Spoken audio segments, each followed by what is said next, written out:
Mr. Rugelman, you ready? Luann? All right. Good morning, everybody. We will bring the December 2nd, 2015 meeting of the City Council calling it to order. This meeting has been properly noticed and posted in compliance with the open meeting law. These proceedings are being recorded as well as presented live on KCLV Cable Channel 2 and are closed captioned for the hearing impaired viewers. Please note customers of CenturyLink can view this program in high definition on channel 1002, and some customers of Cox Communications who do not have a cable box can view this meeting on digital channel 69.9. The council meeting, as well as other KCLV programming, can be viewed on the internet at www.lasvegasnevada.gov. The proceedings will be rebroadcast on KCLV Channel 2 and the web the Wednesday of the meeting at 8 p.m. and also on Friday at 4 a.m., Saturday at 7 p.m., Sunday at 7 a.m., and the following Monday at 4:30 p.m. This building is protected by a state-of-the-art fire detection and suppression sprinkler system. If alarms should activate during today's meeting, please evacuate using the exits at the back of chambers out to the mezzanine. Proceed out the double doors to the terrace and down the back staircase. For anyone that has difficulty with stairs, please check with a marshal or fire official for assistance. Once outside, assemble on the northeast corner across the street from City Hall at Lewis and 1st Street.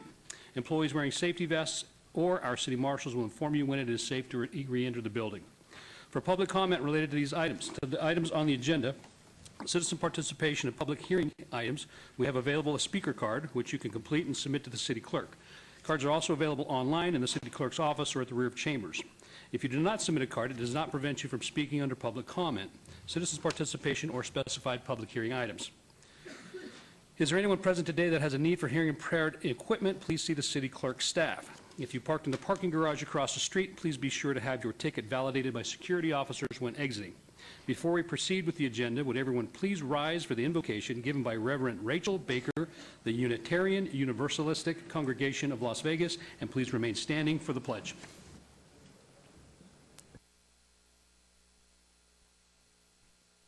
City Council, it is an honor to be with you this morning. Let us enter into a spirit of invocation. Spirit of life, source of love and justice, always part of us as we are part of you, though we forget and believe ourselves separate and alone. We have come to this place today by many different paths and from many different lives. Be present in us as we unite in commitment to the work of building a community of trust, justice, and hope. May we step into the work of the day ahead with open minds that we may grow into our understanding of the needs and possibilities of our communities. May our hearts be open that we may listen with love and wonder to the stories of lives different from our own. And may we have open hands, ready to do the work of building a society accessible to all its citizens, which cherishes and celebrates the richness of our diverse gifts and talents. Please join me now in a moment of silence, humble in the presence of the work before us and the beckoning spirit within.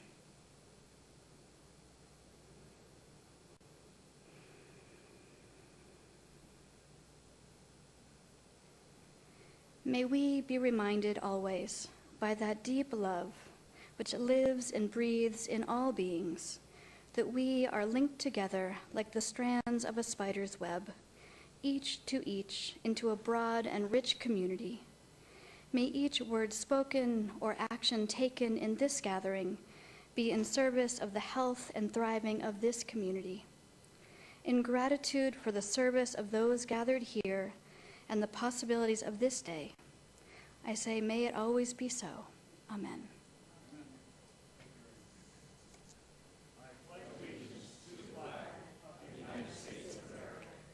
And to the republic for which it stands, one nation, under God, indivisible, with liberty and justice for all.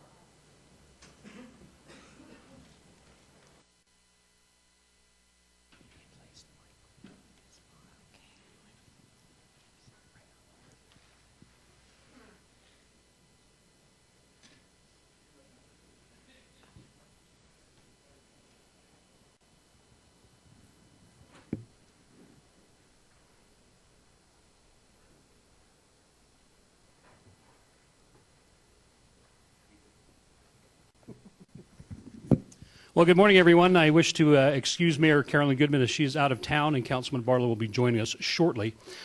This is the ceremonial portion of our agenda, and the first item happens to be mine, and I'm fortunate to recognize a very special person. It is my privilege this morning to bring up a citizen who embodies the central purpose of the City of Las Vegas, building community to make life better. Mrs. T. Lee Douglas, the principal of Kitty Ward Elementary School. Come on up here, Mrs. Douglas. Give her a round of applause.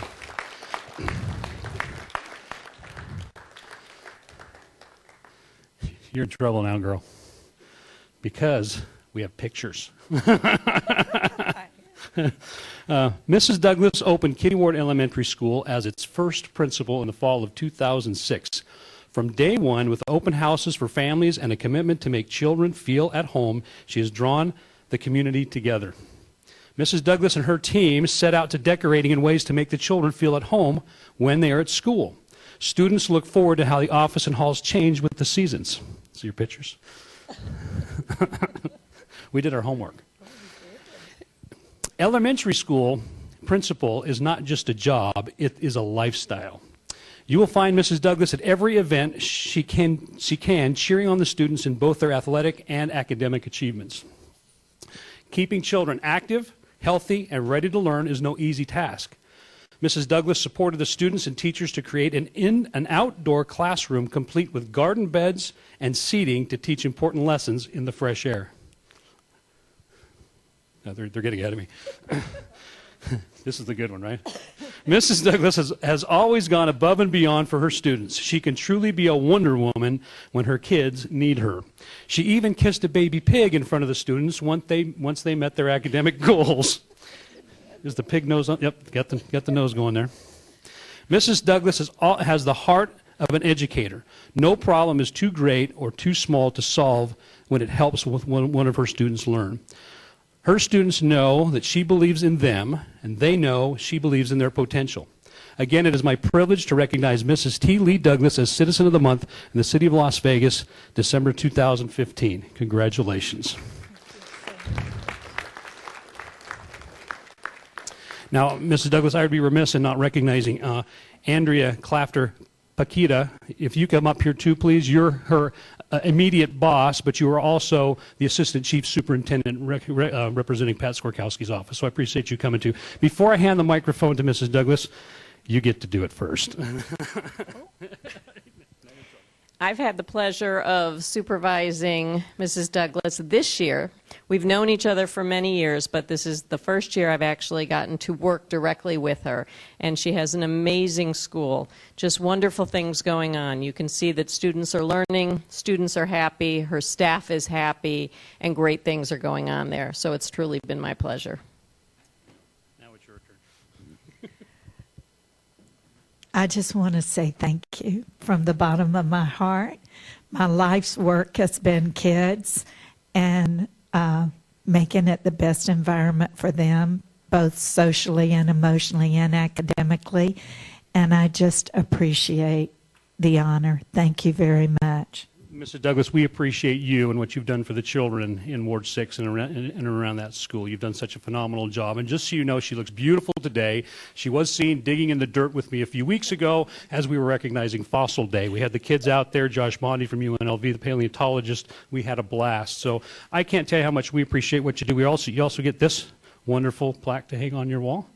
And right now, let's go take a picture because that sign that Aaron's standing next to is going to be out there on Main Street for the entire month. So you can drive by City Hall as often as you'd like.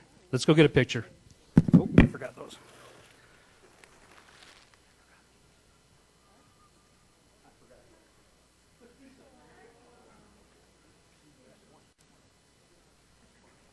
Thanks for finding me.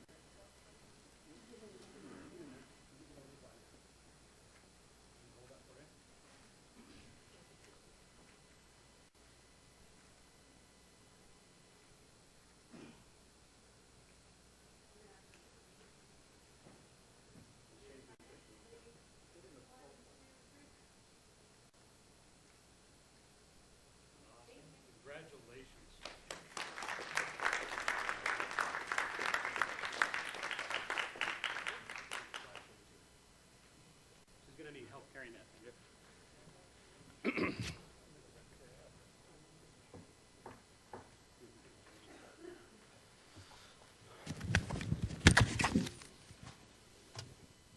All right. Thank you very much, Mrs. Douglas, for being here. Appreciate the opportunity to recognize you.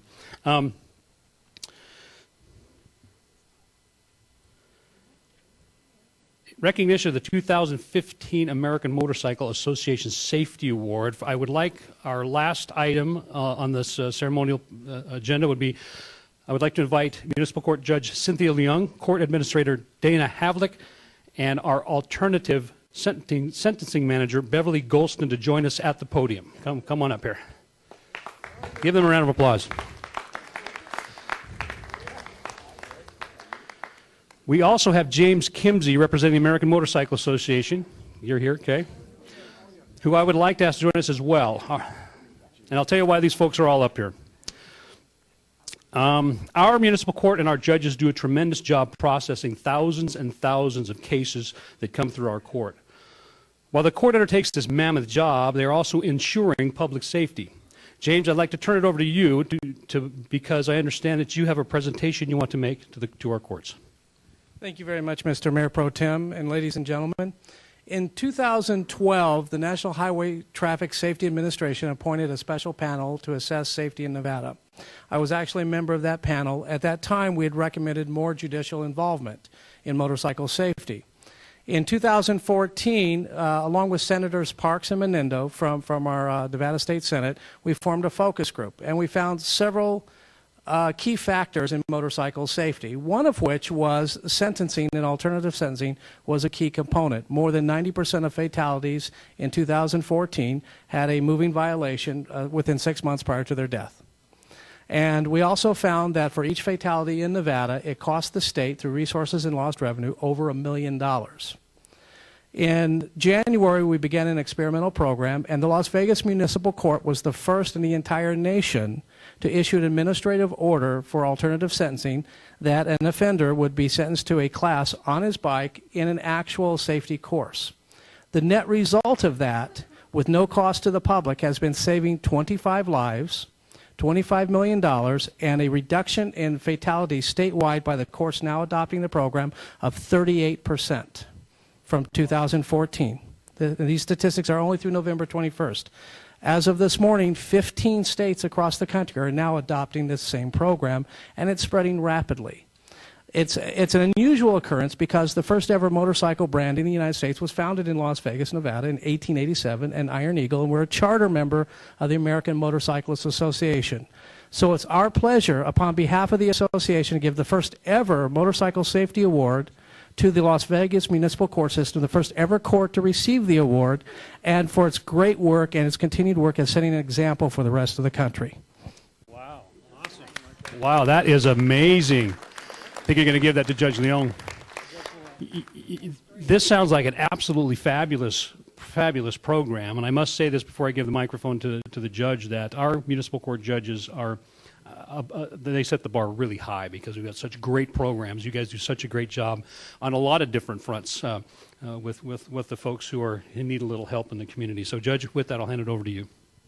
Thank you, Mayor Pro Tem, and it's really great to be here. I want to say hello to all of the City Council and to Jim. May I call you Jim? Yes. Okay. I'm going to step over here because I'm kind of short.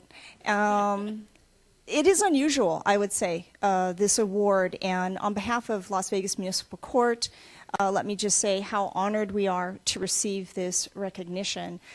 For someone in the private sector to work with us in this way, I want to thank you because you spotlighted this safety issue, and by working together, we actually put together a plan of action that is, amazingly, the statistics that you have are saving lives. All of us up here and all of us in the community, ensuring public safety is something that we do on a daily basis. And it is our job, and this is what we signed up for. And to be able to receive this type of an acknowledgement for doing what we know is the right thing to do is truly an honor. And I have other members with us from the court that I want to acknowledge. I want to especially thank our traffic division. We have a traffic division that is very busy, and without their input and their help in this long-term project that we're working on with you, we wouldn't be able to do this. So thank you to the rest of Municipal Court, and thank you, sir, for this amazing recognition. Thank you. Thank you. I would like to make one additional comment. You got it. One additional comment. I need to recognize Dana, the court administrator, and the alternative sentencing administrator, Beverly Goldston, working with them. Actually, this is the first time we've met. We've done everything by emails and telephone. Dana actually does ride a motorcycle. But here's the most important fact of all. Throughout the state, 25 lives saved, $25 million saved. The cost to the public and through the court system has been zero. It is the most cost-effective program in government history, and it started here in Las Vegas. Thank you. Thank you. Thank you very much, Jim. Appreciate all you do. Your Honor, thanks for all you do. You guys are great. Thank you again. Okay, we'll move right into our city council meeting.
All right. Thank you all for participating in that wonderful ceremonial portion. We will move on to agenda item number 9. This is our public comment portion. Public comment during this portion of the agenda must be limited to matters on the agenda for action. The amount of time any single speaker is allowed may be limited. All comments made will be cross-referenced to those specific items. If anyone submitted a speaker card or who wishes to speak under this portion of the agenda, please come to the podium and state your name for the record.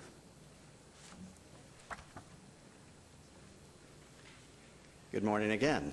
My name is David Griego, 11001 Summer Storm Court here in Las Vegas. We are speaking to an item that is on the consent agenda, so I won't take a lot of time. This was actually discussed during the redevelopment portion of the meeting earlier this morning. But I would be remiss if I did not express Vegas Lodge 32's gratitude to the City Council, but specifically to the office and to the person of Councilman Coffin. Vegas 32 is at 632 East Charleston. And unfortunately, we have experienced a series of vandalisms and most recently arson. At the last incident of arson, we became very frustrated and determined that somehow we needed some assistance. So we contacted Councilman Coffin's office. Within that day, we were recontacted back by the councilman's office by Rob Leverent, the neighborhood outreach specialist. Working with him, he managed to coordinate a meeting with Brenda Hughes, who was the senior economic development specialist, and she in turn referred us to Denise Stride, which is the Metro Crime Prevention Specialist, and they assisted us greatly in the redesign of our property so that it will become once again a safe and happy place, as well as an attractive facade there on Charleston. Again, I have to say appreciation goes out to the Economic and Urban Development Department. I saw Romeo here earlier, and I see Aaron over here now, but specifically Scott Carter, the redevelopment officer that was most directly involved with the actual approval of the design and the coordination of our application.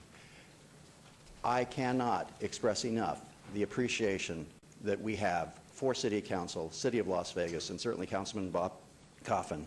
But on behalf of the 536 brothers of Vegas 32, I once again thank you for your support.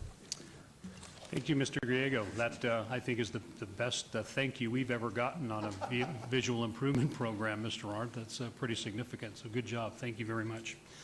Is there anyone else from the audience wishing to address the City Council? Sure, good morning, Viva Las Vegas, Alan Karcher, President Karcher Insurance, 955 Hillwood Drive. Hey, you know what? I was born here, I'm probably going to die here, so I'm very patient, but I do agree with staff that 24, you have to do that. It's a short turnaround, so you really have to do that. So I just want to congratulate staff and getting that going, and hopefully, like I said, I'm going to be here for many more years. I love talking. I hope you don't mind the blind spot on the head, but anyway, you all have a great day, and I just want to let you know that you have to do this. Thank you very much. Thank you, Mr. Karcher. Always good to see you at Viva Las Vegas. Anyone else from the audience wishing to speak to the council? I will, at this time, I'm going to allow Michaela. Oh, Councilman? Just real quick. Please. I wanted to at least acknowledge one of the city employees, Mark Sorensen, Mark from KCLV. His birthday is today. Mark Rosenberg. Mark Rosenberg. Yes. Thank you. His birthday is today, so I want to wish him a happy birthday. Is he hanging out in the back? I'm Mr. pretty sure he's Rosenberg? probably hanging out in the back somewhere. Yeah. Mark Rosenberg, wherever you are, happy birthday, buddy. All right, good deal. He keeps us looking good on television, Mayor Pro Tem. Very good. I'm not sure that helps me at all, but okay. Ms. Tomchak, are you ready? Whenever you want to. Okay, we'll do it then. All right. All right, seeing none, no one else, we'll move on to agenda item number 10. Before I do that, however, I do want to recognize Umram Osambella in the audience today. Would you please stand up, representing Congressman Joe Heck's office here with us today. So nice to see you. Okay, agenda item 10, for possible action, the items that the council, staff, and/or applicant wish to be stricken, tabled, withdrawn, or held in abeyance to a future meeting may be brought forward and acted upon at this time. Councilwoman, have you got your list there? Okay, I've got it. I'll go ahead and read it. Staff has requested that agenda item 33 be obeyed to the December 16, 2015 meeting. That is a report by Chief William McDonald regarding deploying change of services under the new franchise agreement. And staff has also requested abeyance of agenda item 34 to the January 20th, 2016 meeting. That is a report by planning regarding taverns and restricted gaming. Councilman, can I have a motion? Move to approve. There's been a motion. Please vote. And please post. Motion passes. Moving on to agenda item 11 for possible action to approve the final minutes by reference of the October 21st, 2015 regular city council meeting. Councilwoman, do you have a motion? Move to approve. We have a motion. Please vote.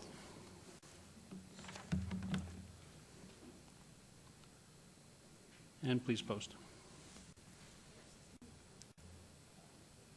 Just moving slow.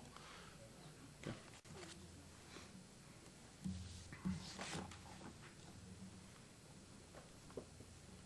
And motion passes. All right, moving on to the consent agenda. Items 12 through 31. on the consent agenda are considered to be routine, are recommended for approval by the departments, and may be enacted in one motion. Are there any items the council wishes to bring forward from the consent agenda? Seeing none, Councilwoman? Approve. There's been a motion to approve the consent agenda. Please vote. And please post.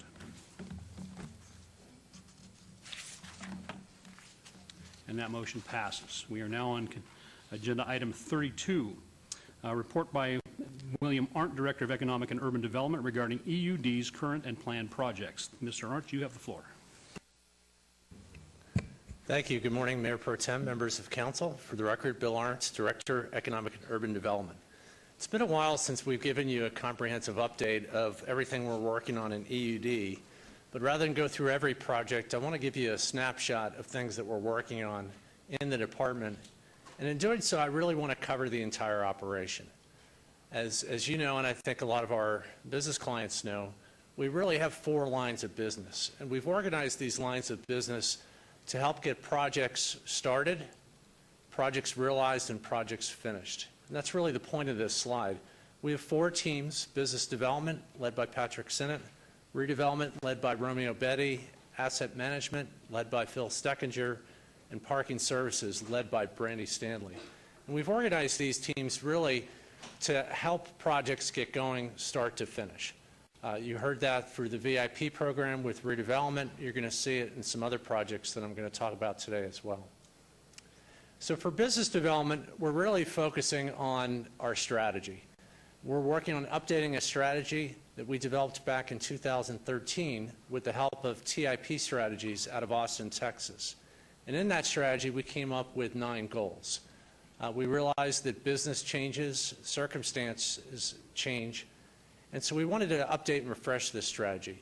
We've been working with a stakeholder committee, which has had private business representatives from around the community, not just downtown, but throughout the city. And we've come up with 9 proposed goals. These are very similar to the existing goals, and I want to just touch on 2 or 3 of these. We continue to focus very heavily on the Las Vegas Medical District. Healthcare nationally is a big part of the economy. Locally, it's increasingly a big part of our economy, but we're not there yet. We need more healthcare providers, and we think the medical district and what we're doing inside the medical district is going to get us there. We want to continue to focus on downtown. A lot of folks in our team think of downtown as our business park. We're not like our suburban neighbors to the north or to the southeast. We really have to focus on office employment. We don't have a lot of manufacturing or industrial space, so it's very critical that we get downtown right. And by getting downtown right, what I mean is we have to get employers in downtown, new businesses in town, and make sure the existing ones that we have are successful. And then finally here, number 7, we don't want to rest on our laurels. We want to really look at new resources that can help businesses get up and running, keep them running, but also help new projects get built and open in downtown. So these planning efforts, this strategy, we're coordinating it with a lot of different strategies. It's been branded as City by Design. And we want to make sure that our strategy is consistent with everything else going on. And for those that entered the chambers this morning, we have all the downtown master plan boards up just outside council chambers. We want to make sure that our economic development strategy is consistent with everything going on. So we want to make sure it's consistent with the Las Vegas Medical District, with the SC2 competition looking at new innovative business plans, our downtown master plan, as well as the mobility plan. We really want to have a targeted approach. There are some target industries on the left here that are consistent with the state strategy for economic development, the regional strategy for economic development, but I want to point out what we believe should be our emphasis moving forward, and this was validated by that stakeholder committee. We want to focus on targeted industries. We're certainly going to welcome all business that wants to do business in the city, but as far as where we spend our time and energy, we want to focus on industries that make sense for the city of Las Vegas. We want to continue to focus on startups and entrepreneurs, and that's certainly happening in downtown and throughout the city. We want to have focus on employment, companies that are going to be creating jobs and expanding. We've done that as well. Higher wage jobs, as well as existing companies We've really beefed up our retention program. We've had our Mayor Goodman as well as Betsy out meeting with major employers to just really meet and listen. How can we help them be successful? Timing is everything in life, and that's certainly the case in business. We want to look at some newer expanded opportunities. UAV continues to be a big opportunity, as well as online commerce, digital technology. But there's some new things that we want to look at. We want to look at the fashion industry. There's been some movement in that industry from California, and we think there's an opportunity there. We want to look at corporate headquarters, not just help existing ones expand, but try to recruit new ones. That's something some of our neighboring states have done successfully, and we're really just getting going on that. And then finally, we think there's some opportunity for some international. As far as redevelopment, we have a lot of projects under construction. We have the Federal Justice Tower with Nucleus Plaza, which just finished, Starbucks at Las Vegas Enterprise Park, Rick's Restoration, which just opened, Venue of Vegas, which just finished. We have Pond Plaza, Tenaya Creek.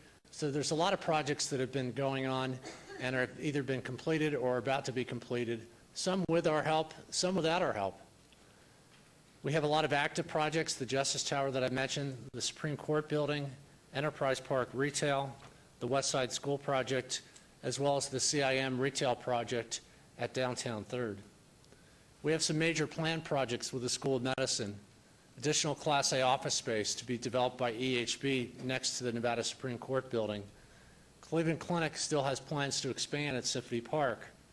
Mulaski, one of our biggest developers regionally, is looking to develop an office campus at Symphony Park. Newlands is still looking to build residential at Symphony Park. Then finally, Downtown Project is looking to do their first major housing project at 9th and Fremont. There's some major future opportunities. This isn't certainly all the opportunities, but there's some major ones that I think are important to point out. We have the Las Vegas Medical District, which is really important to the future of downtown and the region. World Market Center is still looking to expand their presence, and they're reporting that business is good and their markets are healthy. They have one upcoming in January, and I believe the last one was their largest ever. Forest City still owns a lot of land downtown and wants to develop that land. With partners. We have Symphony Park, Cashman Center reuse. Fisher Brothers acquired a lot of land south of Palace Station. That's a huge opportunity. Our downtown hotel casino partners are reporting gaming revenue year over year, increasing more than anybody in the state. And so they're looking at how can they reinvest in their properties, and there are conversations going on to that end. And then finally, Zappos still has plans to expand their corporate expansion. Asset management, that's really where the rubber meets the road, with getting projects financed, getting them off the ground, and then managing whatever investment we make in those projects. The council, most of the council was at a recent groundbreaking for the Nevada Supreme Court, and so you see here with shovels in the ground. And we haven't had a lot of groundbreakings recently, but we believe that because of non-traditional financing, meaning not the traditional lending markets, going to a bank, getting a standard commercial loan, but really creative financing that isn't a traditional form of financing, is really the future, not only for our department, but for a lot of projects moving forward into the future in Las Vegas. So we closed on a $10 million allocation for the Nevada Supreme Court building. We've closed 3/4 of our new market tax credit allocation that we received 2 years ago. And what that is enabling us to do, it's enabling us to get more tax credit authority. We're submitting a $60 million tax credit allocation later this month. We're implementing TID financing where it makes sense, and we're looking to do that in Symphony Park as well as support the CIM retail project. We're updating our financial pro forma for Symphony Park. And then finally, we need to look at other types of financing, and one such type of financing is EB-5. EB-5 is something that isn't real familiar to a lot of folks. It's not a household name. But Las Vegas and Nevada has not gotten its fair share of EB-5. EB-5 is not federal money. It's private money. It's enabling private investors from abroad to get a visa, allowing entry to the country, provided that they make a $500,000 or $1 million investment into a capital project. And as you see by this map, Nevada is a lightly colored state. That means we're getting a lower share of EB5 than some of our neighboring states, notably California, Texas, New York, and Washington State. This is a big opportunity, and this is a big capital source that can really tip a project forward, and we're looking to use this for some of our major projects. I'm happy to report that Parking Services is healthy. Our enterprise fund is performing financially. We've been doing a lot of fee-for-service agreements where we're actually managing private parking lots to help the private owners manage those parking lots efficiently and have them perform financially, making revenue not only for the private owner, but for the city as well. We've been focusing on customer service. We do ongoing customer surveys. We're working with merchants for couponing to make it a better experience at the meter and at the pay station. We have a bid out on the street for mobile payment services. And then finally, and maybe most important, we've worked on an infrastructure plan to try to figure out how can the parking fund help with building parking assets downtown, not just for the city's own benefit, but also to get private projects off the ground. We only can do this if the enterprise fund is healthy. This shows when we started the changes to the parking fund where we're at in terms of revenue. So you see that $5.4 million bottom line back in fiscal 12. And this fiscal 16 projection is for year-end fiscal 16 based on revenue to date. And so you see, maybe most important, those top two lines where we've increased meter revenue, what I like to call willing paying customers, and we've decreased citation revenue. And that was intentional. We want willing paying customers. We want people to have a good parking experience. We want them to enjoy the parking, but to pay for the parking where it makes sense and where we're providing a convenient service for our customers. And so we've reduced the citation revenue intentionally. And that's really a change in philosophy, a change in mindset, trying to make parking more business friendly, put parking where customers need it, make it convenient. And I think in downtown Las Vegas, it's as convenient to park as anywhere in the valley. And the bottom line speaks for itself. We've increased revenue by over $2.6 million across the board, except for citation revenue. And we believe that those trends are going to continue. I want to give you a snapshot of parking into the future. What this Healthy Enterprise Fund means is that we can support new parking garages. We're looking to use those Tourism Improvement District dollars to help support a new garage in Symphony Park. There's some massing diagrams showing what that garage might look like. We're still working with our private development partners, trying to figure out where to build that garage, the timing of it, how we can do that in conjunction with new development moving forward. But parking is critical for new downtown projects. A lot of cities around the country, such as Austin, have really invested heavily in parking, and with that has come new investment, new office development, new jobs, and new residential in downtown. So we really think that moving forward, parking is a key component of our strategy. So some closing thoughts. We have to focus on target industries. There is still high vacancy in the commercial real estate market, above historical norms, and that's going to be a barrier to creating new development, building new buildings. We don't see a ton of cranes in downtown. We don't see a lot of cranes throughout the Las Vegas Valley. The reason for that is there's still a lot of vacant space, and some of that vacant space needs to be absorbed before we get large new projects moving forward. But there is an opportunity to focus on niche opportunities where there really is a unique need, and so we're not building speculative space, but building new space. We believe that we have some great opportunities for getting some new projects going in Symphony Park, and we have to look to those non-traditional financing programs to move projects forward. This last slide shows the prior two recessions and what happened to vacancy rates in the Las Vegas metro area. Again, this is not the city only, but the metro area. And you see here the blue line is office vacancy. The light blue line, which I don't know if it shows up on the overhead well, is industrial vacancy. And the green line is retail. And so you see there, after the recession of 2001, vacancies kind of flattened. But the more recent recession, vacancies spiked. And that vacancy really hasn't corrected to historical norms in the office market, nor the retail market, it has started to correct itself in the industrial market.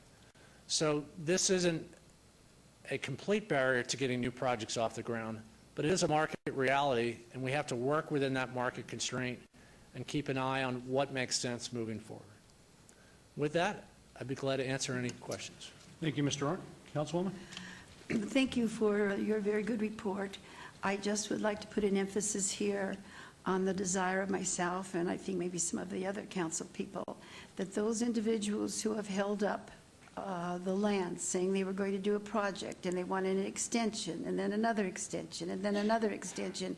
It's time for us, I think, to really strongly cut the line and say you've had enough extensions, and I think it's also important that we keep whatever down payment they gave us.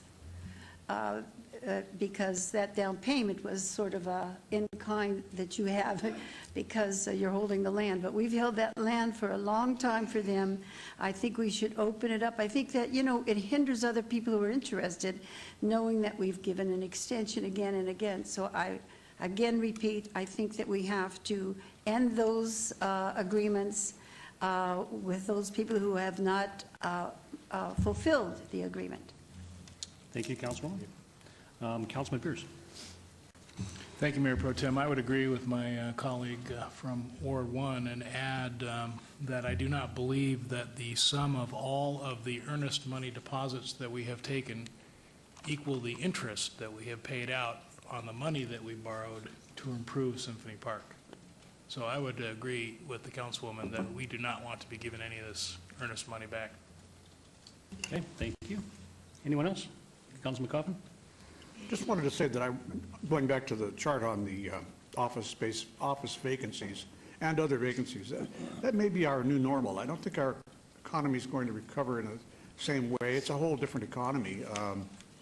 We're truly become more of a national service economy, which you can do from your home. You may not need to rent an office for. And I think with so many millions of jobs moved overseas, it's likely that we're going to see this as our new normal, and I think we should be perhaps looking at that as in a positive way, and that is the developers probably are, certainly, and we ought to be considering that that's what is going to be the new vacancy rates, and anything below that would be superb. And because I don't see an adjustment happening. I mean, theoretically, the country's been out of the recession for 5 years or 6 years, but in practice, no, it hasn't. We all know that. So, and I'm just thinking this is probably a result of long-term actions that have taken place by corporate America. And because, let's face it, they're not spending money here like they used to, and they're moving their headquarters overseas. So really, when you think about it, they're going wherever it's cheapest. So it's a lot of it is price-driven, and maybe our rents are just not quite right. Maybe they have to come down. But again, I don't know. I'm just saying that I'm not surprised. I'm not even discouraged by those numbers, because I think that's probably where we ought to be now, considering a new baseline. Thank you. Thank you, Councilman.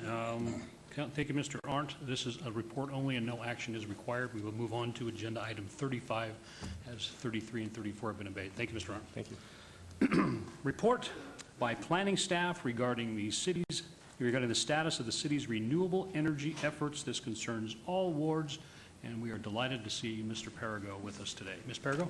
Thank you, Mayor Pro Tem. Good morning, everybody.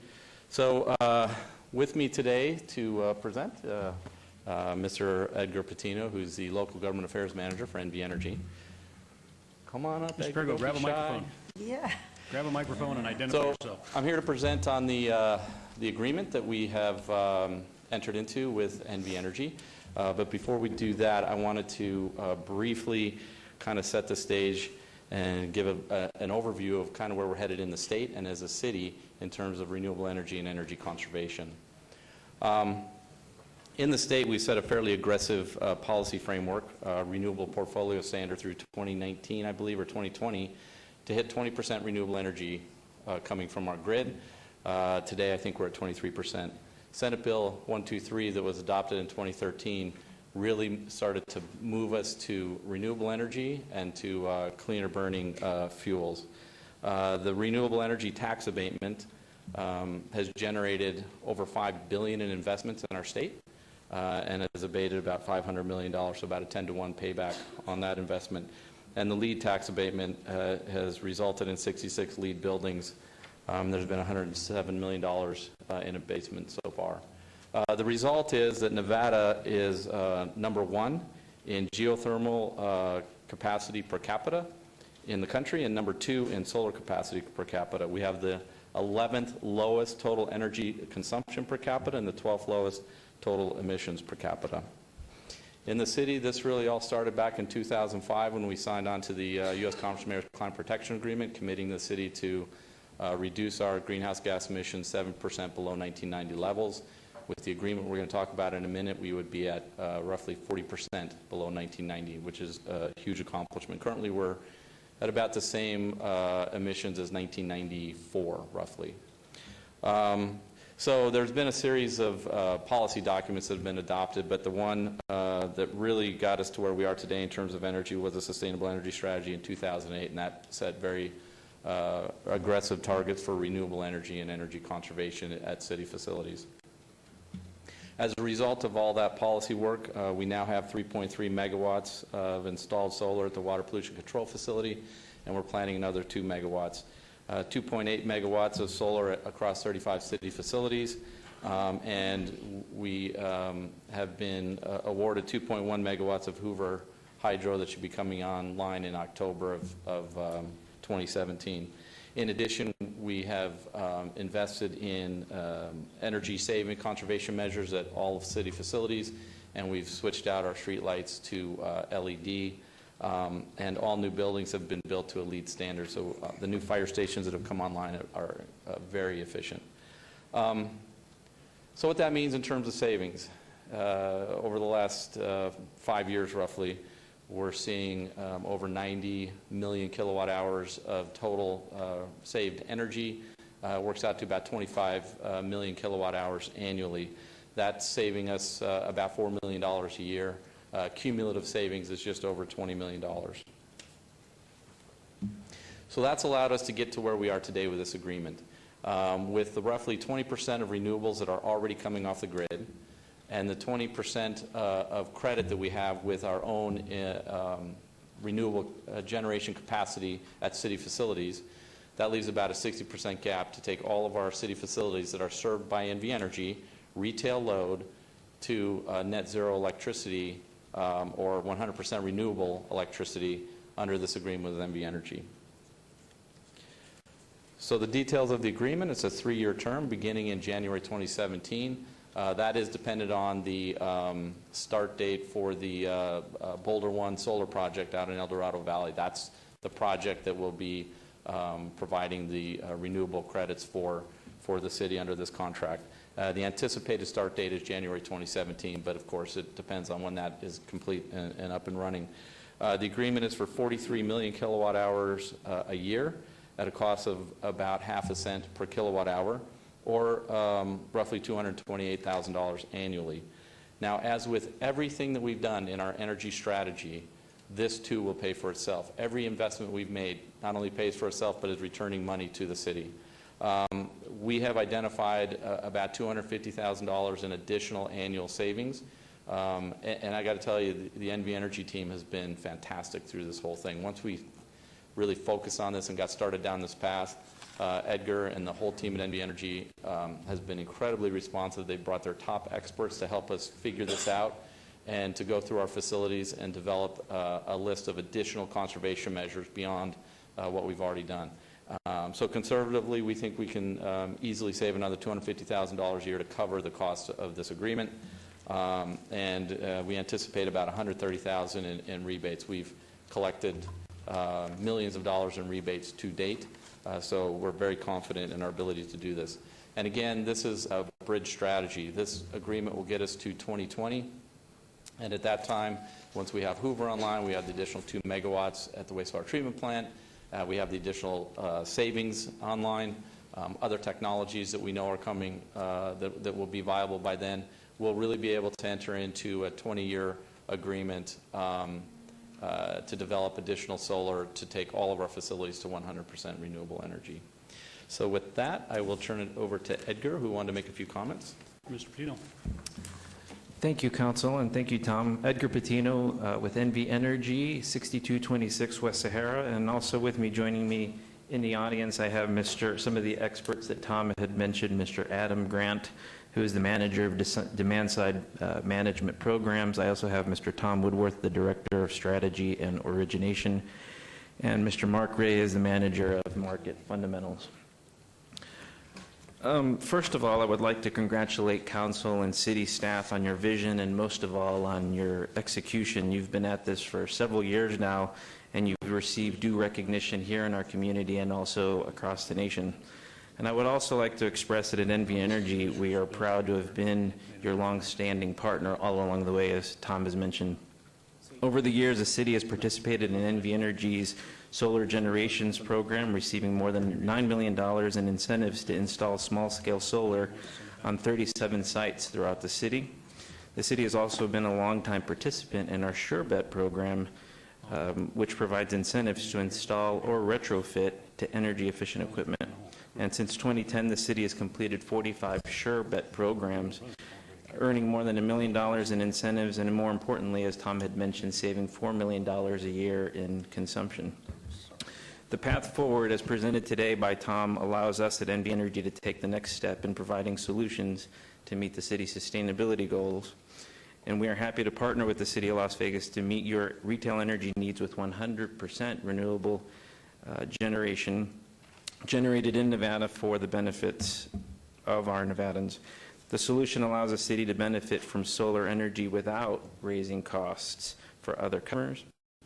And at NV Energy, it is our #1 priority to create greater value for our customers through increased service and stable rates. Our partnership with the City of Las Vegas helps us do both of those. We look forward to continuing to work with the City of Las Vegas on your sustainability efforts. Again, congratulations, and as a city resident, I'm very proud of being involved in this project and working with Tom and staff. It's fantastic. Thank you, Mr. Patino. Councilman Anthony. Thank you for the presentation, but you guys got to get a little bit more excited about this. I mean, this reason why I stood up here. Okay, thank you. I mean, this is a big deal. I mean, it's my understanding we're going to be the first city in the country, or one of the biggest cities in the country, to actually do this. I mean, this is absolutely remarkable. And I mean, Tom, you're a bulldog when it comes to this stuff. I mean, you've been working on this really hard, and I had Mr. Patino in my office yesterday. He came up just to talk about this, and I mean, NV Energy is very excited about moving in this direction, and the customer service that they want to get involved in this particular area, and putting their top people on this to get the city of Las Vegas at the forefront of this. This is a pretty exciting stuff. So you know, you got to jump up and down a little bit. Maybe that's Betsy's job. I'll let her do that. Thank you, Councilman. It's taking all of my restraint to not be jumping up and down. I feel I need to have a professional presentation, so I appreciate that. Good job, Councilman Anthony. Ms. Fretwell, hang on. Councilman Coffin, please. Thank you, Mayor Pro Tem. I think you, in passing, said the answer to the question that I had, because we spoke earlier about this, and I just wanted to make sure this truly is different. For example, we read about people going off the grid, buying their way off, major hotels spending a lot of money in advance of power, because it doesn't have to be provided to them anymore, and you put up a huge amount of capital to provide the power. So they're buying their way out.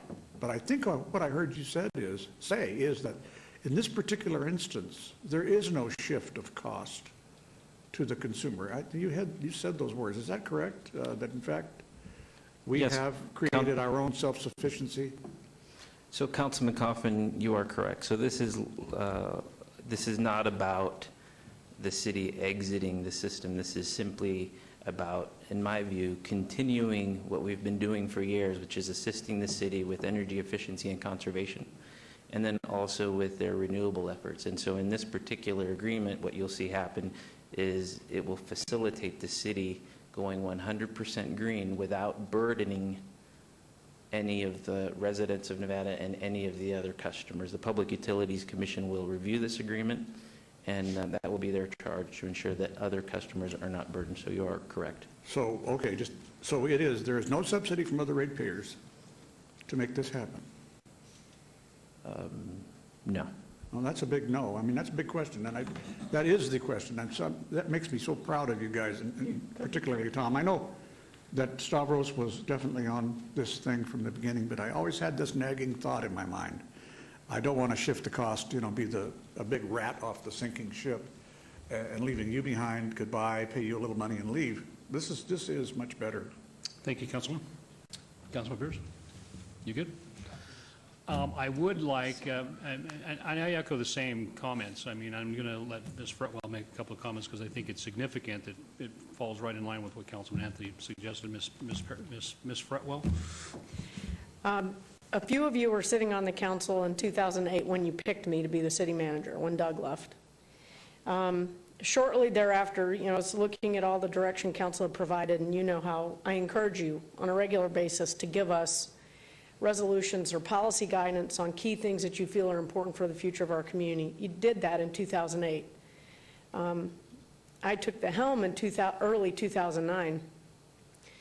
Between the time that you guys picked me and then I became the city manager, I sat down with Tom in his office over in our old building over on Gas. So he was sitting in this little tiny office, and I walk in there and he wasn't expecting me, and I said, all right, so Tom, how are we going to get to net zero?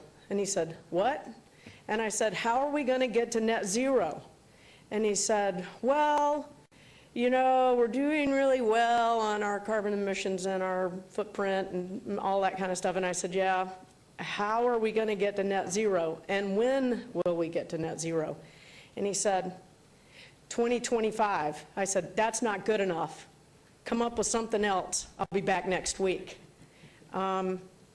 You can see what happens when you all set really clear expectations about what you want our community to be.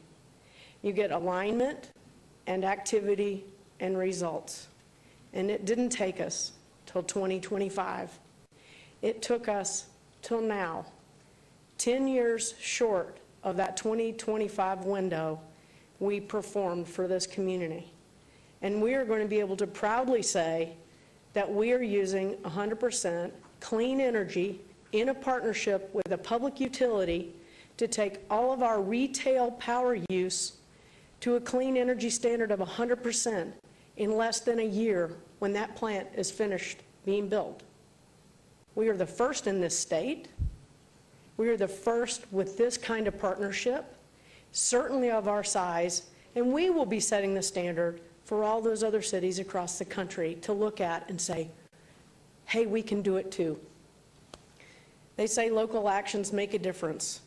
Your leadership, our partnership, incredible commitment by Edgar, Tony Sanchez, Paul Caudill.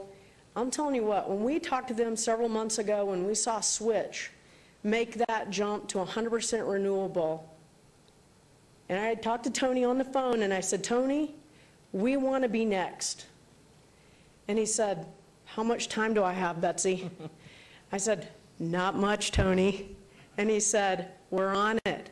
And he put this man on it, and they brought their best and their brightest to the table with our best and our brightest, with one goal in mind, to get here today, to get to the PUC in a couple of months, to be the first of this kind to achieve this sustainability platform for our citizens. And I think it's a great jumping off point for other fantastic things we can do for this community to make us much more sustainable, to move those state numbers even better than they already are. You have to start somewhere, and we started here with this team, with your guidance, and look what we've accomplished. I am very proud today. I am very proud today. So I don't know if that was the rah-rah you wanted, Councilman, but I am very proud of this. Mayor Pro Tem. Councilman Bartle. Thank you so very much. And Betsy, I couldn't be more proud of this day today because there's an old adage saying that we must leave this community in a better place for tomorrow's generation and or tomorrow's future generations. And for that, we have set a stake today that we're doing just that.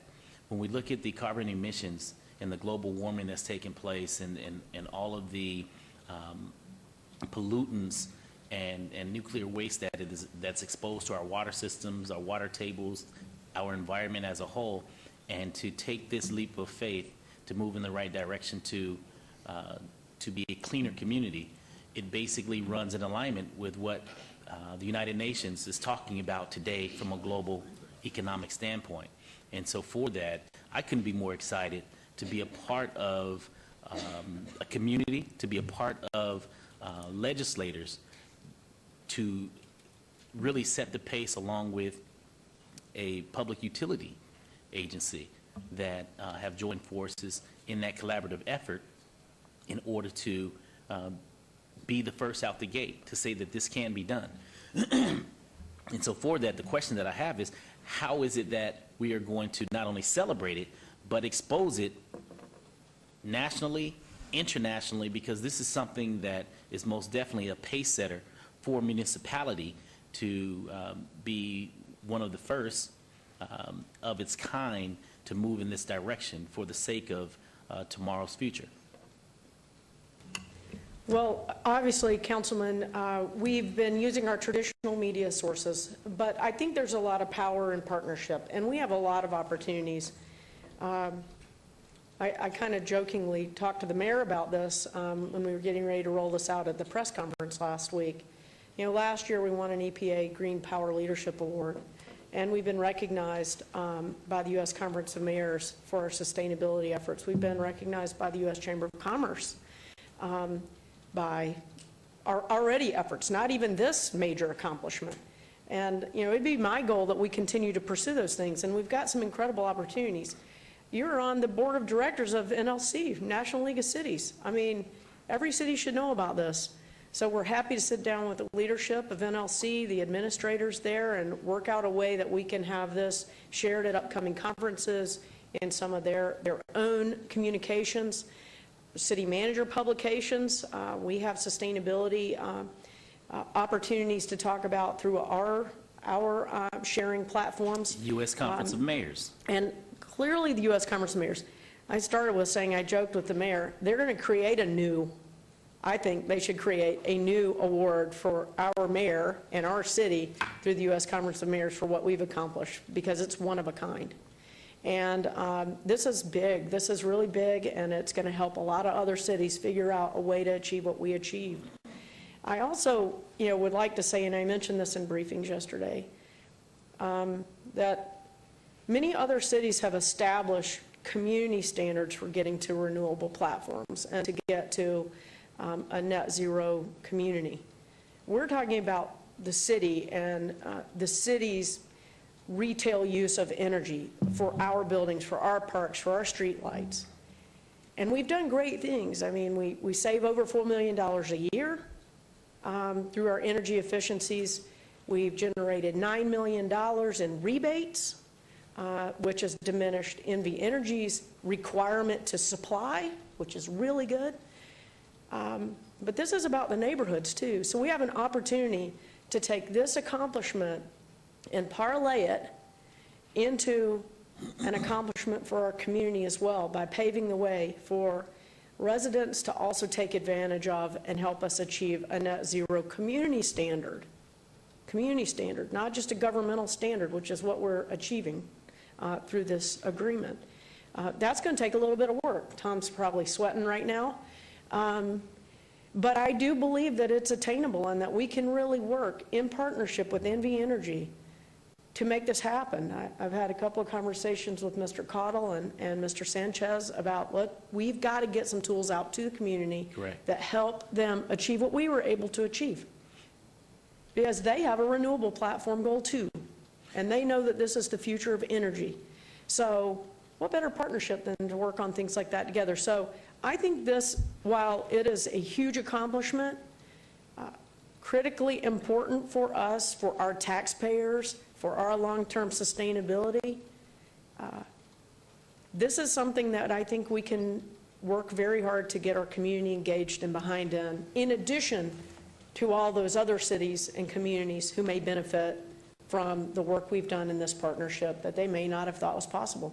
And I have to do a quick kudos for Switch, because I think had Switch not made this jump, had they not created a pathway to be able to make this happen for our city, I don't know that we would have done it this way. I don't know that we would have been able to strike this partnership. I don't know that we would have been able to approach this as quickly as we have been able to. So in addition to our own efforts, community, corporate leadership on sustainability helped create a path for us to be the first municipality to do this in the state. I like that. Switch made the switch. And you alluded to my next question, my follow-up question, which was actually for NV Energy, Mr. Patino, in regards to how do we now take this win and create an opportunity for the residential community to wrap its arms around it so that we can continue to bolster up all of our citizenry throughout the city of Las Vegas. Sure. So, I mean, the same things that we currently do with the City of Las Vegas, we already do engage with your residents on energy efficiency and conservation, and also in the form of renewables for rooftop solar on folks' homes. And we have rebates for those, also for the residents. Can we do more? Absolutely. Will we continue to work with specifically the city and getting information out to your specific residents? I'll do it all day long. I'll be happy to, and there's a lot of opportunity there for sure.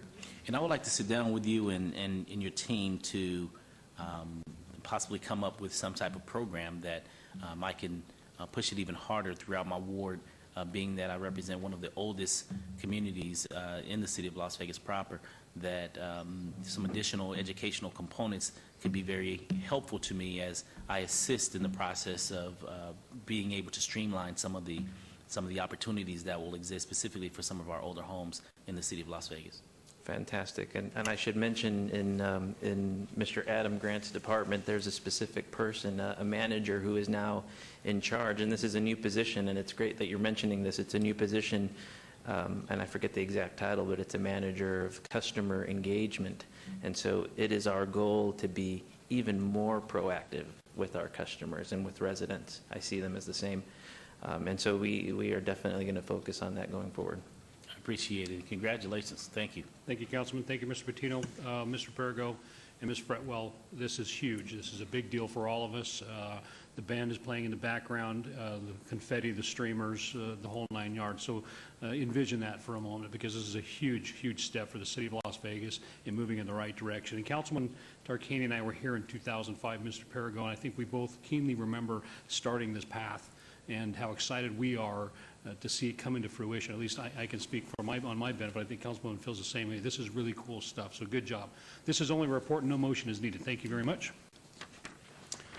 We'll move on to agenda item number 36, discussion for possible action to approve a settlement of Howard J. Feinberg and Richard A. Pappas and the City of Las Vegas, case number A-14-705453-C in the 8th Judicial District Court, $90,000 from the Tort Liability Fund. Ms. Ponticello, would you like to take Mayor this, Pro please? Tem. This is the settlement of a personal injury lawsuit filed against the city and a City of Las Vegas employee. Everything is in order, and we ask for your approval. Thank you. Council, is there a motion? There's a motion to approve. Please vote. And please post. And motion passes. We are now on agenda item 37, discussion for possible action to approve settlement of Maria Lorena Rafael Roy Goza and Lorena Kara v. Anthony Kumamura and the City of Las Vegas, case number A-14-703472-C in the 8th Judicial District Court, $78,999 from the Tort Liability Fund. Ms. Ponticello.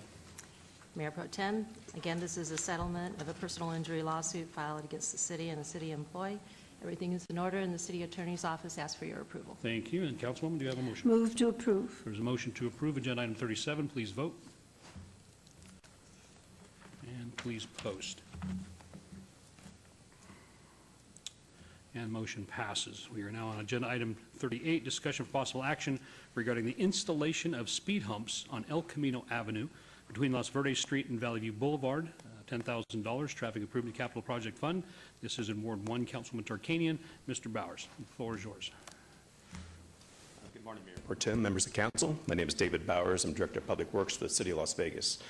We're here this morning discussing item 38, which is a request from the community for speed humps on El Camino between Valley View and Los Verdes Street. And a traffic study was performed at this location, and it was determined that the criteria established by council was not quite met, primarily because of the number of vehicles that use this route. There was 794 as compared to the 800 set as a lower threshold. And then the Traffic and Parking Commission held a public hearing on the issue. There was testimony from several concerned citizens in the area. And then based on that testimony, the fluctuation in the traffic counts, the adjacent preschool in the area, they determined that it was best to go ahead and install these speed humps. And so today we're here to request either your approval or denial on this issue. Very good. Thank you, Mr. Bowers. Councilman Tarkanian? Yes, I really appreciate, Mr. Bowers, the attention you've given this, and because it has been a problem for a long time, and it does meet those individual changes, and thank you very much. I move to approve. There's a motion to approve agenda item 38. Please vote. Councilman Coffin, voice vote. Councilman Coffin votes in the affirmative. Please post. And that motion passes. Thank you very much, Mr. Bowers. Thank you. Thank you. Councilman Tarkanian. We are on agenda item 39. These are boards and commissions for possible action on the Regional Flood Control District Citizens Advisory Committee. Terrence P. Kane, his term has expired December 3rd, 2015. Mr. Kane is eligible and wishes to be reappointed to this board. I would make that motion to do so. Please vote. Thanks for asking on that oral vote. And please post. And that motion passes as well. Agenda item 40.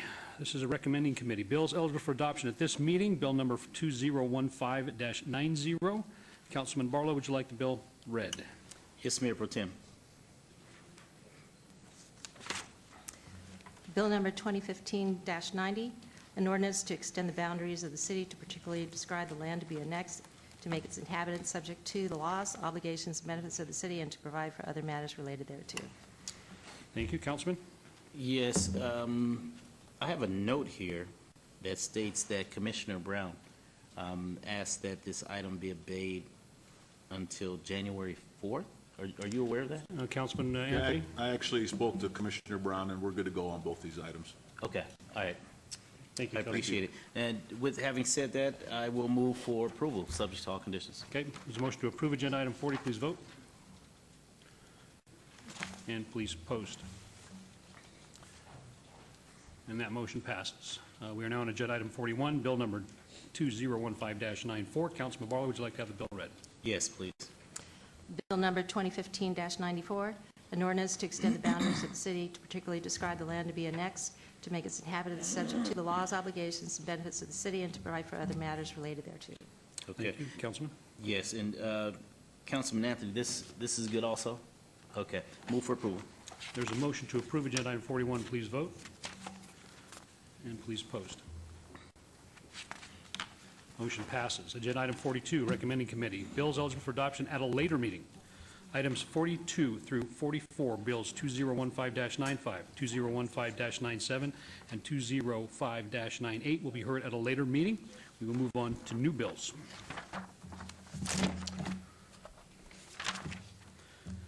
Agenda item 45, these are new bills. Items 45 through 49, bills 2015-99 through 2015-103 will be heard at the recommending committee meeting on Monday, December 14th, 2015. And who's reading these bills in? That's okay. You ready? Mayor Pro Tem, with your permission, I would like our extern Michaela Tomczyk to read these bills into the record. Ms. Tomczyk, it's all yours. All right, Bill number 2015-99, an ordinance to extend the boundaries of the city to particularly describe the land to be annexed, to make its inhabitants subject to the laws, obligations, and benefits of the city, and to provide for other related manners. ANX 56220.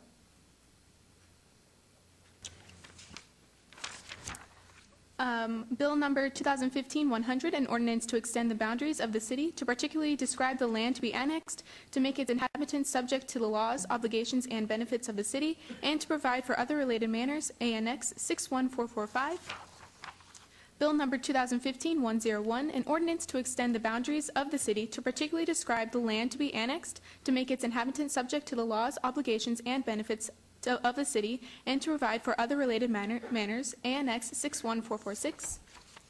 Bill number 2015-102, an ordinance concerning the City of Las Vegas, Nevada, Special Improvement District number 808, the Summerlin area. And Bill number 2015-103, an ordinance pertaining to community redevelopment, adopting a second amended and restated redevelopment plan for the redevelopment area commonly known as Redevelopment Area 1, to expand the redevelopment area associated with that plan and to extend the life of that plan an additional 15 years, and providing for other related matters. Wow, you did that really good. You had a lot of practice as one of our externs. These new bills, number 2015-99 through 2015-103, are assigned to council members, Councilman Barlow, Councilman Anthony, Councilman Coffin, for the recommending committee. I need to make a motion to recall agenda item 40 per city attorney's request. That's my motion.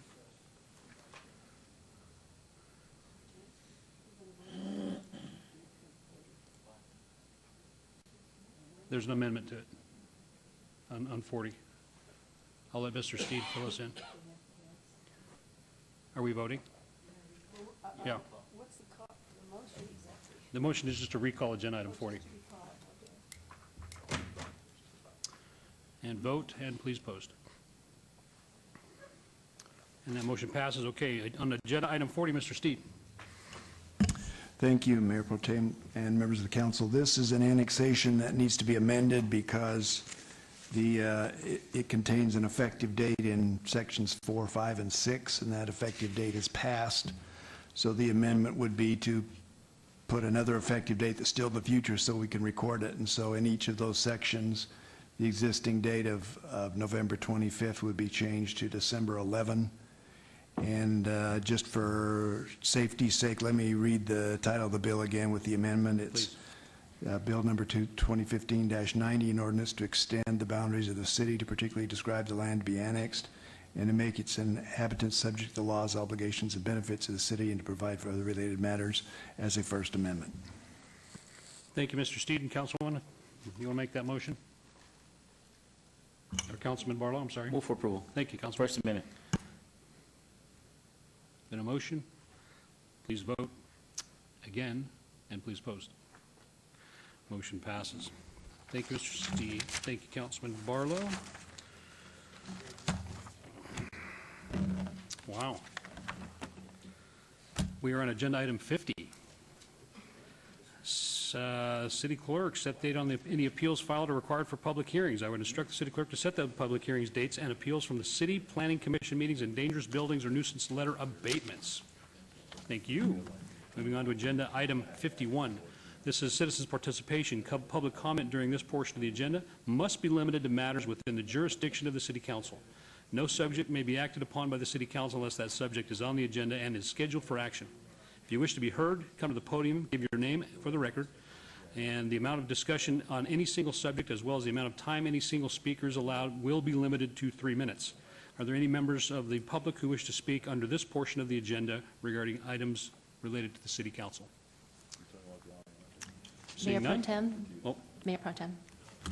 This is I'm sorry. This is the time that our extern, Michaela Tomczyk, would like to make a presentation before the City Council. You know, Michaela, I think you can do it right there. I just want the camera to be on you when you do. And I want to introduce Ms. Michaela Tomczyk. She is a UNLV student majoring in environmental studies and has been with us for quite some time. And I understand this is your last meeting with us and you have something special to say. Yes, this is my last meeting with you guys, and I just want to let you guys know it's been a wonderful time with you, and I've greatly enjoyed everything. And I'll always cherish my time, and I've learned so much just by sitting up here with you guys, and I greatly appreciate it.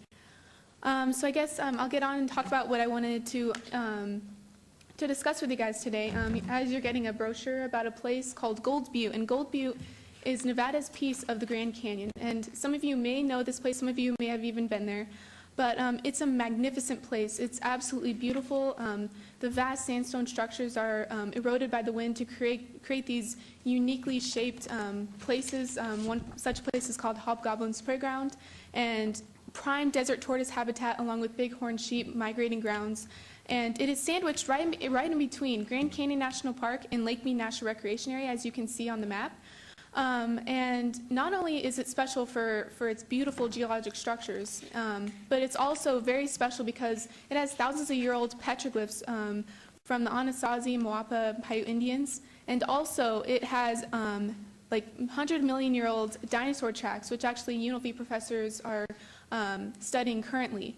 Now, this place is magnificent, and I highly recommend going out there and visiting it, but the problem is that, which is why I'm talking to you guys today, is that it is currently unprotected, meaning people can go in and do whatever they would like to it. There's little regulation.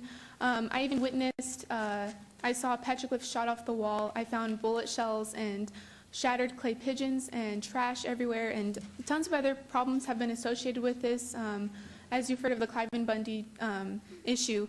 But I'm here because I want to get you guys knowing about this place. And Nevada is so spectacular, and as we've heard, we're doing this huge sustainability project. And not only that, but we have these beautiful lands that surround this amazing city, and not many people know about it. And I really want this to be spread throughout Nevada and throughout the country. And eventually, I want Gold Butte to become a national monument and maybe one day a national park, because it is an absolutely glorious place.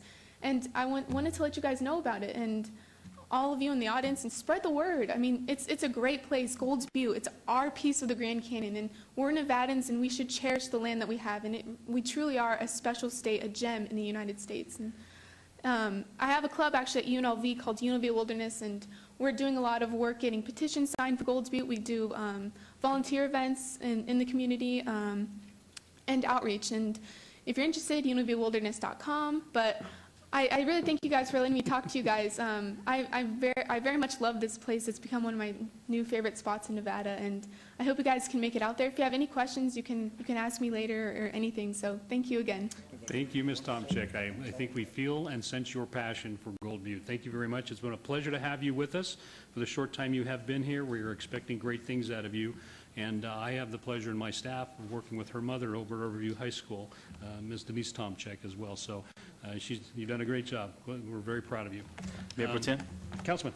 I just want to say I really greatly appreciate your passion for this, and to say that I have not only signed the petition, I have sent a formal letter to our United States Senator in regards to the support of Gold Butte. And so I stand with you in your efforts, and the entire support team that have wrapped their arms around this, from a social media standpoint to a petition drive, to say that you're absolutely 100% correct, that this is something that we most definitely have to do in order to preserve one of the most beautiful places in the southern Nevada region. Thank you so very much. No, thank you, Councilman. I greatly appreciate all of your efforts. Good job, Michaela. Thank you, Councilman Barlow. And I've actually been out there, so it's an absolutely beautiful place, so I can see that happening. Anyone else wish to speak under public comment?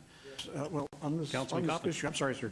I tell you what, while I welcome this, I also worry about it. You know, the darndest thing happens whenever you raise the visibility of a good place like this.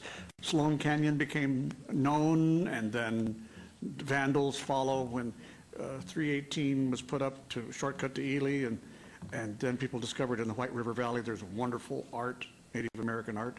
Sure enough, vandals found it, decided to do their own thing with it. So I hope that there is a volunteer corps that will be at Gold Butte a lot, because that way, it's not the only way we can really prevent vandalism, is to have people there, at least as a presence, and, or on those kind of days when it's likely to happen. And, you know, people get drunk and do things out there in the desert too. That's kind of when they get crazy and start to mark up things. And sometimes they just do it for the pure perverse pleasure. But I do worry about that. So when you do this, remember, it's creating a new responsibility.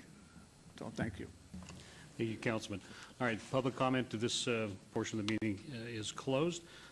We are now on agenda item 52, council member recognition. Comments made by individual city council members during this portion of the agenda will not be acted upon by the city council unless that subject is on the agenda and scheduled for action. I know there are several council members who wish to say something, and Councilwoman Tarkadian, I think it would only be appropriate if ladies go first. I'd like to say that today is United Blood Services' third annual Heroes Challenge Blood Drive. It should be fun. It's the fire department versus UMC versus Metro. And anybody who is able to donate blood, please go there. I served on the United Blood Services Committee for a while, and I know they're always looking for blood, and they'll do anything they can to help you make it an easy experience. So join the battle to save lives. This annual challenge will take place on Wednesday, today, December 2nd, and blood drive will be from 7 a.m. to 7 p.m., so you still have time to go there or tell your friends. And this will be at UMC, which will be 1800 West Charleston Boulevard on the first floor. Just go there and they'll take care of you. And I guess they have donors who will receive vouchers for various shows in Las Vegas and a raffle drawing. They're trying to entice you to give your blood. See, they're not misusing it.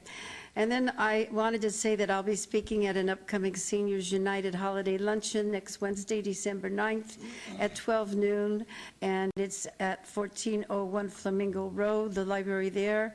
Seniors United was created as an inspirational medium for seniors. Its purpose is to educate, promote, and protect the rights of seniors. And everyone is welcome. You don't have to be a senior. Just come on that day, December 9th at 12 noon. They'll have plenty of food for anybody who comes from any walk of life. If you want more information, call Seniors United at 702-324366. And in the coming weeks, we're going to be having our breakfasts at our senior homes. Thank you, Councilwoman. You got a lot of great things going on. I'm going to bounce down to Councilman Beers. Are you ready? I'm just going to bounce back and Yes, forth. sir, Mayor Pro Tem. We did a little survey of Ward 2 residents this last 2 weeks. And by a pretty substantial majority, most of them really don't care about their city councilman during December. So we've decided to not have coffee with the councilman or beers with beers during the month of December. So the next coffee with the councilman is going to be on Friday, January 8th. We'll be at the Angel Park Golf Course Clubhouse. Not everyone realizes that that's got quite a quality little restaurant inside the golf course there. And then the next Beers with Beers will be way out on the outside of the Beltway at Taro's Mexican Cantina in the Albertson Shopping Center west of the 215. That'll be on Thursday, January 21st. We do have a appropriate This Day in Music History closer today. It was, in fact, this day in 1949 that Gene Autry's song Rudolph the Red-Nosed Reindeer debuted on the charts. That is classic, Councilman. Thank you for that Thank you for information. sharing that with us. Good And job. some people think my nose is red. Thank you, sir. Thank you, Councilman Beers. Councilman Coffin. Thank you. We have celebrated a birthday today of Mark Rosenberg, one of our staff members, KCLV, critical person there, and I think it is appropriate to celebrate another birthday today. It's the last birthday that Senator Harry Reid will celebrate while he is in public office. Today is Harry Reid's 76th birthday. Love him and hate him, there is nothing in between with Mr. Reid, Senator Reid. And he has truly left a mark on the state, and some people will obviously put a pun attached to that word, but I can tell you that it's unforgettable, and he has never failed to speak his mind on behalf of Nevada. He's brought home billions of dollars worth of programs and important essential things, not pork, but important essential contributions to our state, particularly directly into the university system. And I think that you could almost name it the Reid system for higher education because of all hundreds of millions that he has found tucked away here and there to divert to Nevada's system. So I've always appreciated the seniority system, and that is where it works. And I've always appreciated the fact that we would have one senator from each party in Washington because of the way the rules work. It doesn't matter if you're in the minority or the majority. The point is that you have clout way beyond what one would measure in ordinary life. And that's truly where we need clout. And so Harry in the minority and the majority has served us very well. And so I would just like to extend to him a happy 76th birthday, and that his vision continues to improve. Certainly we look at him, his appearance has changed, and he now looks like what he's wearing is normal eyewear. Yes, he'll never get the eyesight back in that eye, but, good luck on the lawsuit. That's all I can say. Thank you. Thank you, Councilman Coffin. Councilman Anthony. Thank you, Mayor Pro Tem. I'd like to invite everyone, especially those in Ward 4, to come out to the Ward 4 holiday party and movie this Friday, December 4th at 6 p.m. We are going to be showing the original How the Grinch Stole Christmas, How the Grinch Stole Christmas, which was produced in 1966 for $315,000 and stars Boris Karloff. It was his last movie that he narrated and played the Grinch, or his voiceover for the Grinch. It's going to be at Durango Hills Community Center at 3521 North Durango. We start at 6:30 with a bunch of games and Christmas party events, and then the movie will start right around 7:15. And I will be out there, and we'll hand out some popcorn and cocoa, and just bring your blanket out in a chair, and bring your kids and your family, and enjoy a night of the Grinch Stole Christmas at the Durango Hills Community Center. Thank you. Sounds wonderful, and everyone's already getting into the spirit. So, Councilman Barlow. Yes, thank you, Mayor Pro Tem. I would like to digress just for a moment to thank all of the wonderful volunteers as well as sponsors that came to the rescue of the Ward 5 turkey drive. We were able to distribute just shy of 1,000 turkeys to Las Vegas seniors throughout Ward 5, and this is a time of the year that each one of the seniors really enjoy, because they have an opportunity to take a 15-pound turkey home to their family to enjoy for this specific holiday. I do it each and every year because it's in remembrance of my mother, who this Thanksgiving was her favorite holiday, and it's also her birthday on Thanksgiving as well. And so each and every year, this is my way of giving back to the community to assure that seniors in our community are well taken care of and protected. And so for that, I want to thank the volunteers and sponsors who assisted me in this endeavor, to include my immediate staff, Tanya Jackson-Renter, Joe Mitchell, and Harry Williams. Thank you so very much. And of course, to our City of Las Vegas staff in field ops, who provide the technical assistance as well. So thank you guys so very much. In addition to that, I would like to also give a big thank you to the Las Vegas Rescue Mission, who provided all of the groceries for each one of the turkeys that I distributed. They provided 2 bags full of groceries to support the turkey. And so for that, the Las Vegas Rescue Mission, thank you so very much. KCEP Power 88, thank you so very much for the advertisement of the turkey drive, to include Zinja and Candy Morning Show on 105.7. Thank you all so very much. You are wonderful. The next Coffee with the Councilman will be January 14th, 2016, and we will be at the new and improved Starbucks located near the corner of Lake Mead and Martin Luther King. And so we'll be there from what time? 9 a.m. to 10 a.m. on January 14th. So please come out to the new Starbucks near the corner of Lake Mead and Martin Luther King. It's a very beautiful building there inside of the Enterprise Park. In addition to that, I would like to congratulate my Chief of Staff, Mr. Joseph Mitchell, who will be getting married next week. And so for that, Joe, wherever you are, there's your embarrassing moment. He ran behind the dais. He's getting married next week to a beautiful young lady by the name of Jenny. So Joe will be jumping the broom, so I'm proud of him. He's joining the married club, so now I can hang out with him. So I'm excited about that. Next, Vegas Roots Community Garden.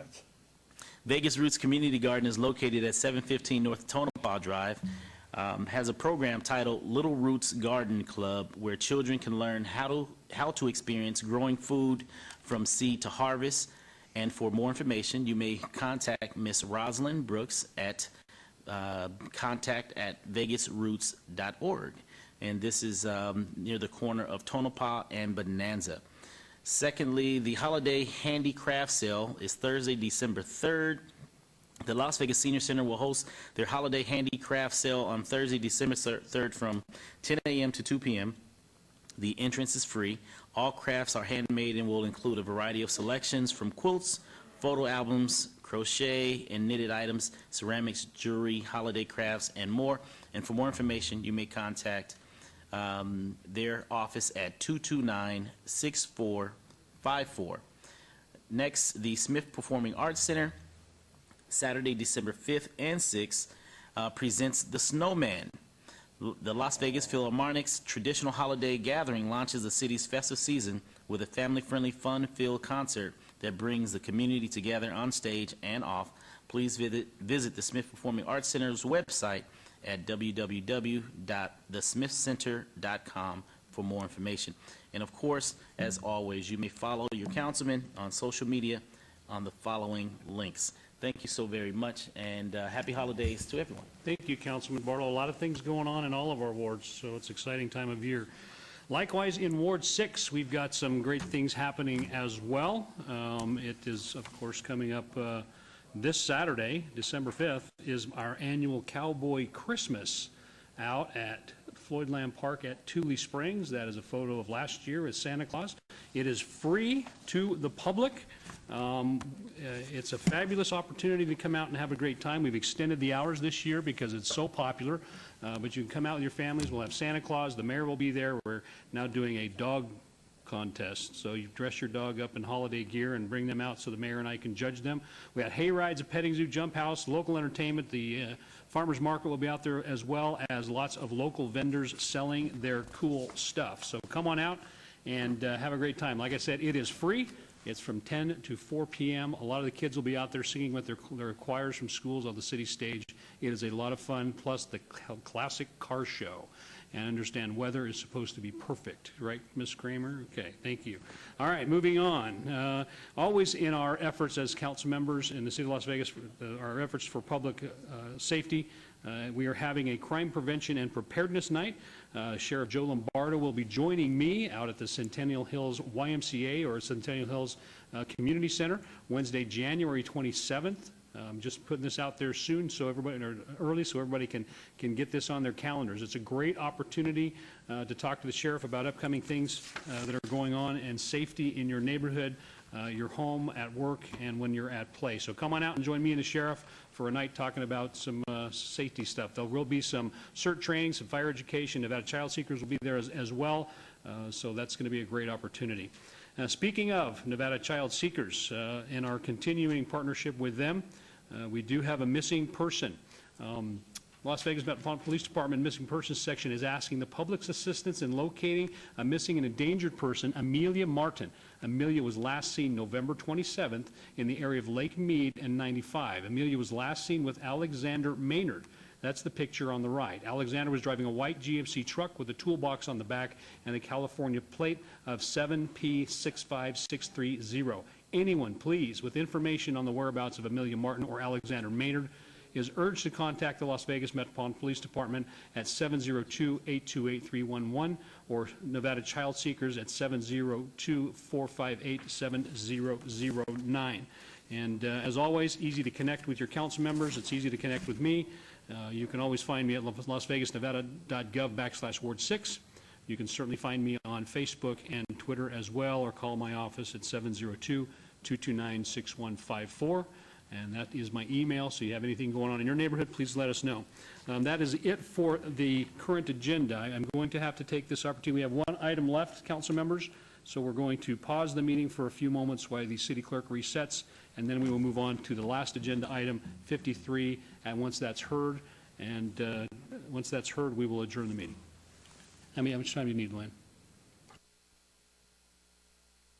3 minutes.